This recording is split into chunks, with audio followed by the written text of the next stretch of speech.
أحلى سلام وأحلى تحية لأحلى متتبعات. قصتنا اليوم البنات قصة ختنا عيشة اللي لقات راسها في وسط عصابة ديال الدعارة. كيفاش وعلاش البنات؟ سمعوا القصة ديالها باش تعرفوا كاع التفاصيل ديال هاد القصة باش تكونوا على بال. كتقول ختنا عيشة في القصة ديالها: أنا واحد البنت اللي غزالة زوينة زوينة بزاف، عاطية للعين. تزوجت وكانوا عندي مشاكل مع راجلي، والسبب هي الام ديالو اللي كانت ما مزياناش، بقات عليا حتى فرقتني انا وياه. المهم البنات، ماشي هذه هي القصه ديالنا. القصه ديالي غتبدا مني طلقت البنات وانا باقا في العشرينات من العمر ديالي. ايوا واحد النهار من ايامات الله مشيت للحمام، وهنا غتبدا الحكايه ديالي. مشيت البنات للحمام وانا نتلاقى مع واحد السيده غيكون في العمر ديالها تقريبا ديك 50 سنه، وهي تعيط عليا، قالت لي عافاك بنتي اجي حكي لي ظهري. ايوا مشيت عندها، حكيت ليها ظهرها وبقات كتهضر معايا وبقات كتسولني. قالت لي واش بنتي انت مزوجه؟ قلت لها هي خالتي كنت مزوجه وطلقت. قالت لي وتبارك الله هالزين كله ومطلقه. قلت لها ايوا خالتي راه هذاك هو المكتاب. وهي تقول لي شوفي بنتي راه كاين واحد السيد غيتزوج، الا بغيتي تزوجي راه كاين واحد السيد وما غيخصك معاه حتى خير. قلت لها واش غنقول لك خالتي الا فيه خير؟ قلت لها خالتي انا بغيت شي واحد يكون غير ديال المعقول، ماشي ضروري كاع يكون لاباس عليه. قالت لي واش شوفي راه السيد لاباس عليه وما غيخصك حتى شي حاجه. قلت لها واخا نقولها لمالين الدار وغنجاوبك. واش غنقول لكم البنات؟ مشيت للدار عندنا وقلتها لهم، ومع دارنا اصلا بغاو غير يتفكوا مني، كانوا غير على قد الحال الله يحسن العوان، وما كرهوش انهم يتهنوا عليا ويزوجوني.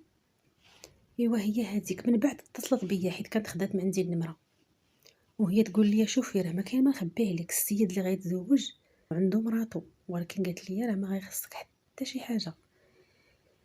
كنتي قالت لي راه غيدير لك فيلا ديالك وهي فيلا ديالها. واه قلت مع راسي واه فيلا كاع، السيد هي السيد مرفح. قلت لها السيد ياك كبير بزاف في العمر؟ قالت لي ماشي بزاف، واخا قالت لي كبير في العمر كيبان صغير كيدير السبور، السيد باقي عاطي العين. صافي قلت انايا نمشي نبدل حياتي. مادام ان الفيلا والسيد غيكون لاباس عليه وغيتهلا فيا. وقلت لها هو مراتو واش عارفه طو يتزوج؟ هي تقول لي شوفي رانا هي مراتو. انا قلت لي هي مراتو بغيت نزوجو مرا ثانيه. وبقيت كنتعجب كيفاش انها غتزوج راجلها، وانا نقول لها كيفاش؟ قلت لها راجلك وبغيتي تزوجيه علاش؟ قالت لي شوفي بنتي الراجل عنده الفلوس ومالني. قالت لي انايا اللهم قالت لي بالحلال ولا بالحرام. السيده قنعتني.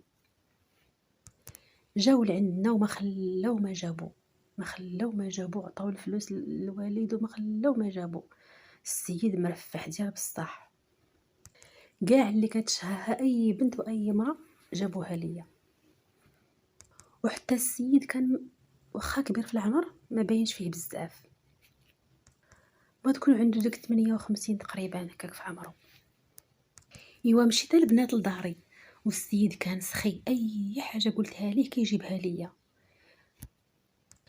وحتى من مراتو الثانيه كتجي عندي عادي، كنجلسوا انا وياها وكنهضروا. مني كنجلس انا وياها ومجمعين وهي هازه التليفون، كنبقى نتعجب كنقول كيفاش كتبقى هازه التليفون الوقت كامل اللي كنكون انا وياها جالسين.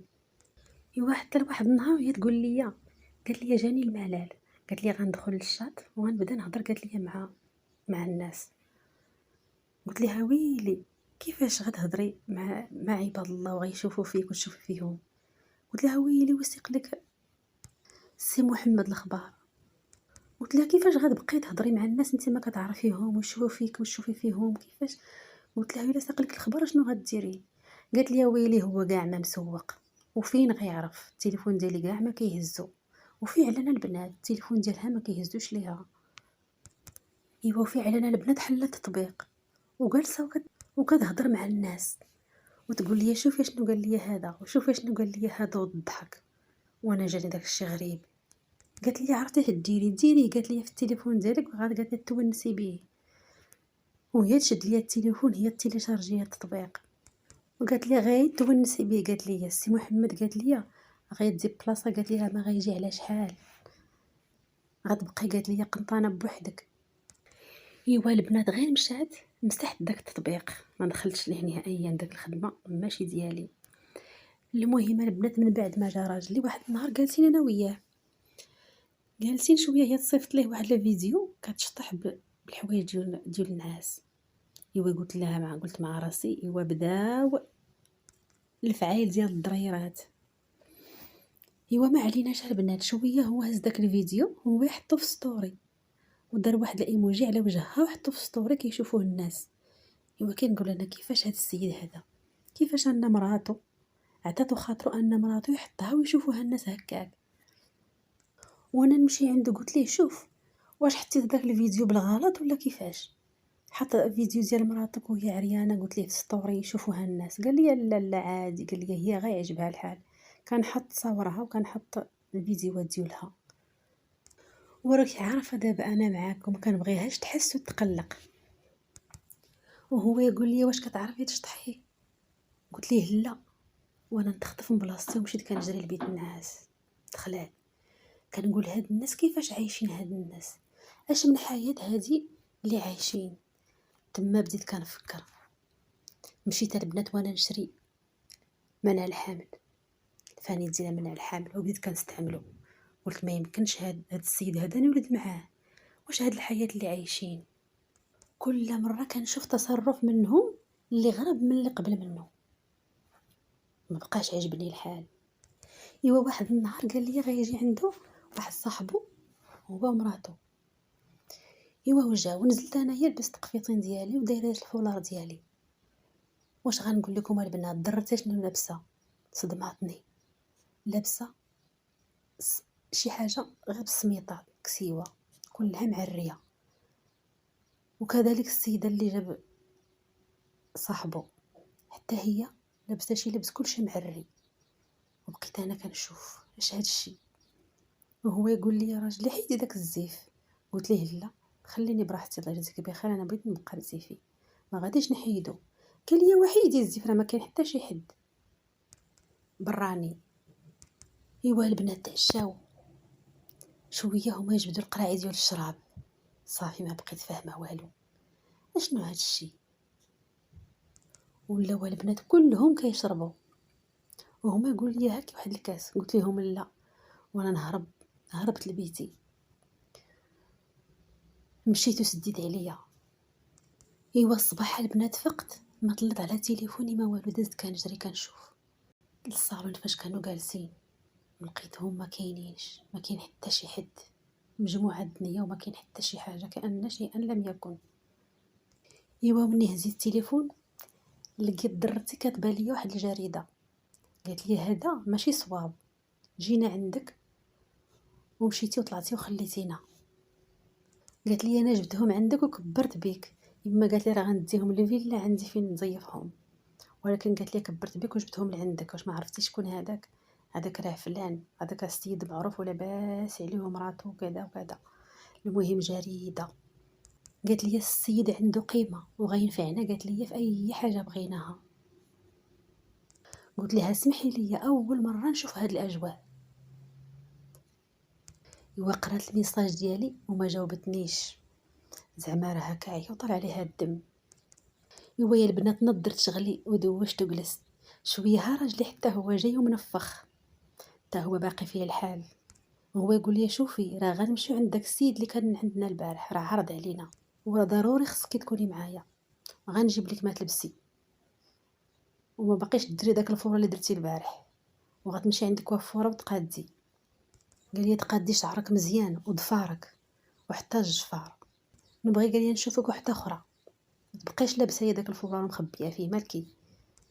ايوا واش غنقول لكم البنات مشيت راجلي مشيت البنات عند كوافوره. ايوا قادتني البنات قدت لي الضفار كلشي دفت لي الشعر. المهم راكم عارفين بدلت لي اللون ديال شعري، قدت لي الجفار، قدت لي حالتي هي هذيك. انا شفت راسي في المرايه ما بقيتش عارفه راسي، وجاب لي واحد الكسواش غنقول لكم البنات، النص مغطي والنص معري. ما عجبنيش الحال البنات، ولكن صافي لقيت راسي في وسط هاد النعمه هادي. ايوا مشينا يا البنات، مشينا عند السيد وكنحاول نضحك وضرتي حتى هي كاينه، كنحاول زعما نضحك وندير ما على باليش، وكنشوف السيد وكنبتسم وكنضحك وكنحاول زعما نتاقلم مع داك الجو عادي، كنبين بانني زعما راه عادي وانا راه الداخل ديالي ربي اللي عالم عليه. والسيد ما نزلش عينو عليا، وراجلي عاجبو الحال. اويليش هاد الشيء. ايوا من بعد البنات عشاو عاوتاني جابو داك الشراب وشطو وضحكوا وفرحوا. هنا غنتغدر البنات، ما فقت براسي حتى لقيت راسي فوق الناموسيه مع هذاك السيد. كيفاش؟ الله اعلم. شنو داروا ليا؟ الله اعلم.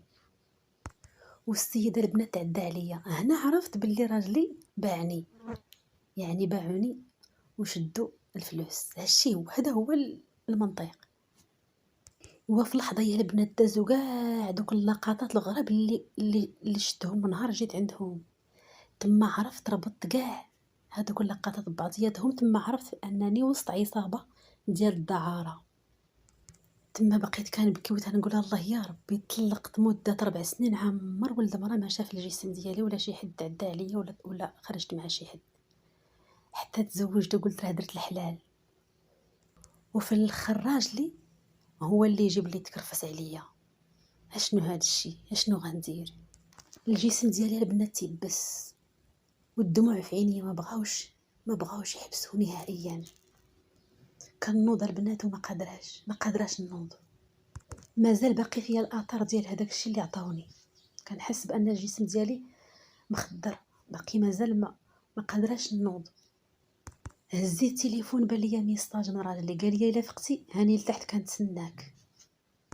قال لي ولا عجبك الحال. واش غنقول لكم البنات، نزلت بواحد الصعوبه، نزلت وركبت في اللور، ما بغيتش نركب حدا هذاك الغدار. قال لي وهاد المره عرفتك مخدره ما غاديش تعاودي ليا، ولكن المره الثانيه ما غاديش تكوني مخدره، غتعاودي ليا كلشي بالتفصيل. تما ما قدرتش حتى نهضر، بقيت كنسبو في خاطري. دخلت البنات للدار دوشت، والحمد لله انني كناكل الكينه ديالها من على الحامل. بقيت البنات هزت التليفون وبقيت كندلح على هاد الناس، هاد النوع ديال الرجال، كيفاش كيكونوا هاد النوع ديال الرجال اللي كيكونوا مزوجين وكي يعطوا عيالاتهم للفساد. كانوا ما عرفت، المهم بقيت كندلح في الانترنت حتى نعست البنات. صافي بقيت حتى نعست، لحقاش حتى الدماغ ديالي باقي فيه داك الاثار ديال المخدر. صافي ونعست. اش غنقول لكم البنات، مني فقت الصباح شربت 5 ديال الكيسان ديال القهوه باش غير نفيق، حيت داكشي باقي الاثار ديالو في الجسد ديالي كنحس بيه. وانا بوحدتي في الدار، حتى واحد فيهم ما جا ولا صونا حتى الغد لي. وجاو بجوج، راجلي وضرتي كيف ديما، وهي تشوف فيا بواحد النظره، وهي تقول لي عارفه بزاف ديال الافكار في راسك، ولكن قالت لي حنا هكا دايرين. قالت لي وعجبني الجسم ديالك والشكل ديالك نهار اللي شفتك في الحمام، وقلت هذه اللي تنفع تخدم معانا. خدمتنا يا بنتي راه فيها الفلوس، ولا ما بغيتيش فيها فضيحه وشوها ليك. وهي تخدم لي الفيديو في التلفازه مع داك خينا، تصوروني مع داك خينا فوق الناموسيه، ضرقوا ليه وجهه خلى وجهي انا باين. صدمت البنات. تما عرفت بانني كاينه في وسط عصابه ديال الدعاره، تاكدت منها 100%. صافي فشلوا لي ركابي، اشنو غادي ندير؟ وهي تقول لي وملحي عويناتك وقرري شنو بغيتي. قلت لها واخا حتى نفكر. قالت لي ما عندكش الوقت، يا حنا يا الشوهه واختاري بيناتهم. ايوا تما بديت كنفكر ونعاود شنو غندير. نرجع لدارنا ونرجع عند والدي وانا فايت ليا مطلقه التطليقه الثانيه، ولا نبقى معاهم ونمشي في هاد الطريق ديال الفساد. عقلي تخربق، سمعت الاذان ديال الفجر ونطيت وصليت. تسنيت حتى طلع النهار وانا نصيفط لدرتي، قلت لها انا موافقه نبقى معاكم ولكن بشروطي. قالت لي الهضره ماشي في الواتساب حتى نجي عندك وقولي لي شنو غتقولي. ايوا جات لعندي، درت تليفوني كيسجل وبديت في الاول كنعاتبها وقلت لها علاش درتي ليا هكا وانا ثقت فيك. قالت لي واش كاينه شي وحده كتزوج راجلها هكا؟ واش كيتسحب لك عايشه في شي فيلم تركي؟ وبقينا كنتغاوتو انا وياها شويه. قلت لها اللي عطا الله عطاه، وبقيت كنطلبها وكنرغبها. صيفط ليا الفيديو وما بغاتش. قلت لها شروطي ما تبزوش عليا، مع من نمشي انا اللي خصني نختار. واول حاجه عطيوني التسبيق، بغيت واحد 10 ديال المليون وانا معاكم في اللي بغيتو. وبغيت تليفون جديد، قلت لها وبغيت ندوز بيرمي. وقلت لها غنمشي نشوف دارنا. قالت لي واحد حتى ترجعي من داركم غنعطيكم الفلوس. قلت لها واخا. ايوا البنات مشيت لدارنا وانا كان عندي شي بركه.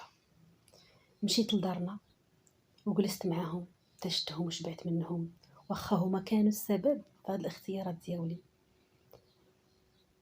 صوبت الباسبور وهما ما ساقوش لي اخبار. ايوا من بعد البنات رجع عند راجلي وضرتي. قالوا لي شوفي العشيه عندك خدمه. قلت لها فين الفلوس؟ عطاتني 5 المليون. وكاع الهضره ديالي دارت بيني وبينها سجلتها.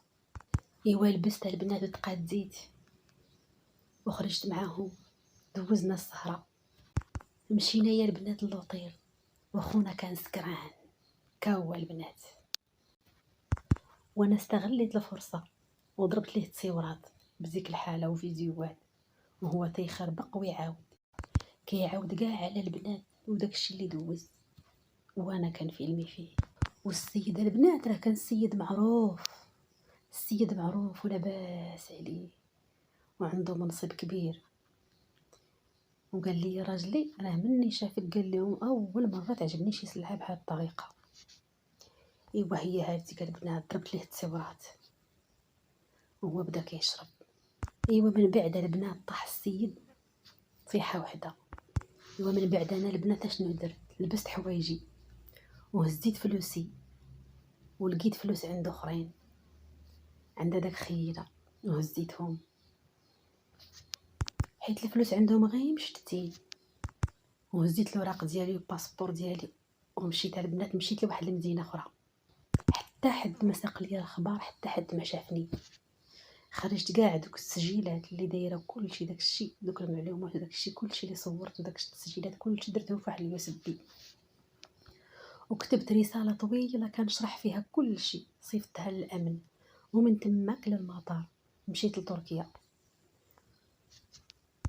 تما يا البنات بقيت في تركيا حتى لواحد النهار كنتصفح في الفيسبوك وانا نشوف بان عصابه ديال الدعارات تشدت في المغرب. يعني كلهم تشدوا بالفضل دوك التسجيلات داكشي المعلومات اللي عطيت انا للامن شدوهم. تما فرحت البنات، فرحت واحد الفرحه كبيره اللي فككت واحد العصابه ديال الدعاره. ايوا بردت ديك النار اللي كانت في قلبي وطفات. ايوا تما بقيت في تركيا البنات. تعرفت على واحد السيد وتزوجت به وكان هو عايش في اليونان. ومشيت لليونان وكملت حياتي تما. يعني هذه الرساله كتبتها لكم من اليونان، وكانت هذه هي القصه ديالي البنات. نتمنى تكون لكم فيها عبره، ماشي اي واحد يجي يسول فيكم واش مشيتوا تزوجوا ما عرفتوا عليه حتى شي حاجه. شوفوا هاد الناس كيفاش استغلوني، وشوفوا السيده مشات للحمام كتختار. وردوا بالكم. والسلام عليكم ورحمه الله تعالى وبركاته. ما تنساوش البنات لي لايك والاشتراك في القناه وتفعيل الجرس باش يوصلكم الجديد. وما تنساوش تخلوا لي لي كومونتير ديالكم حول القصه باش تشجعوني. والسلام عليكم.